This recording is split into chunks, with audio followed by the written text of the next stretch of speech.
out. I know it's a busy day with all exams and so much happening. She's taken the time out. Whenever I call for her, she's right there. Thank you so much. Thank you so much, Sanjana ma'am, for inviting me, and it is an honor. It is a pleasure and total joy being with these little ones, seeing these little ones. Thank you for that. And each and every word that Sanjana just said resonates with my philosophy as well, where I feel that let us give our children the freedom to grow. We keep telling our children, do this and don't do this. But if we give them the choice, they will take correct decisions. We need to be just facilitators.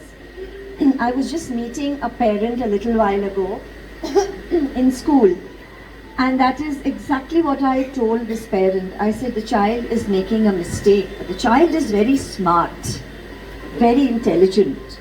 And these are the children who go off track.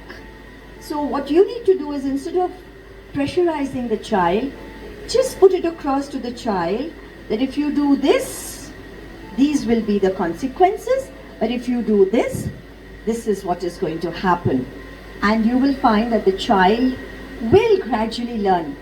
It will not happen overnight, but it will happen. And our children today's children are very smart. They are more aware than what we were. When we were young, compared to them, we were actually idiots. Really. I cannot even imagine myself the way they are today. So let us give them that. Let us give credit to them and let them grow.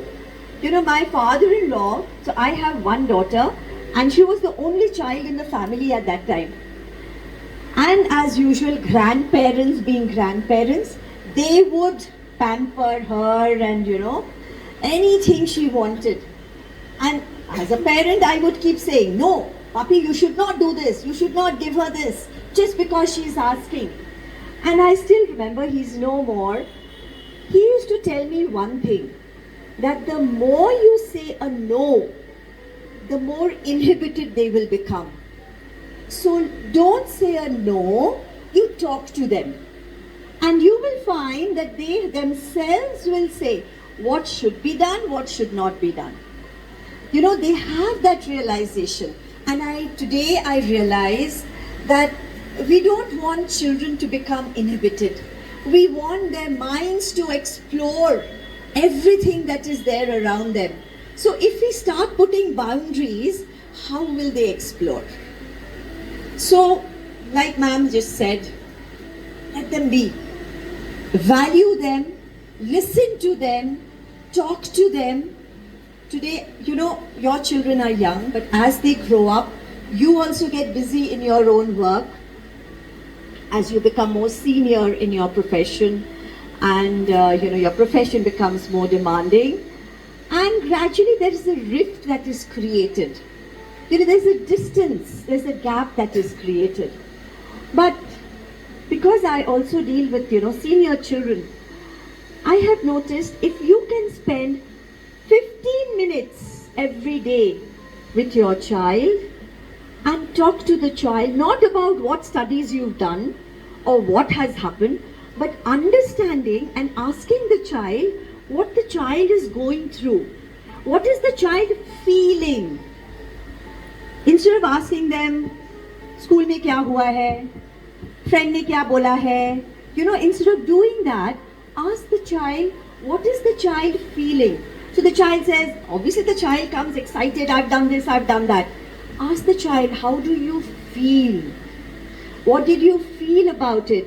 Let that communication start from now on. And you need to communicate. You also, instead of being judgmental, you should also say, I feel this. Not saying you are right or I am wrong. No.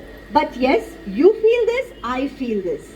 That's how they learn to accept that there are various people will have opinions which are different, and he or she needs to accept that, and they start doing that.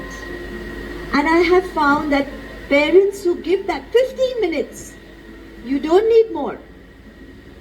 As they are in the middle school or in the primary even, you wonder, what do I start with? How do I take it forward? Read the newspaper together. Take up any page, read it together, ask the child, what do you feel? What is your opinion? And then you express your opinion. You will get to understand your child in and out. And once you develop that connect, your child will never do anything wrong. Because they will know, my parents will be hurt. And believe me when I say this, when I take my life skills classes with the class 12s, what is the most important thing in your life? In one of the sessions, that is the main theme, and they say, we want to make our parents happy. Class 12, children who are about to pass out, 18-year-olds. Hold on to that, because children, no matter what they show themselves to be, but they want their parents to be happy. So you need to develop that. They need to know what will make you happy. Marks will come and go, but the person they turn out to be, let that come across, so that children will become like that. They will never do anything wrong. I think we should start, otherwise I keep talking, I talk a lot. Thank you again for for making me come here, for giving me this honor. It really is a pleasure, and I'm looking forward to these little children graduate from here. Thank you so much. Thank you so much, ma'am. We will give you much more and more time, because we want to hear from you. We want to learn from you. Thank you so much.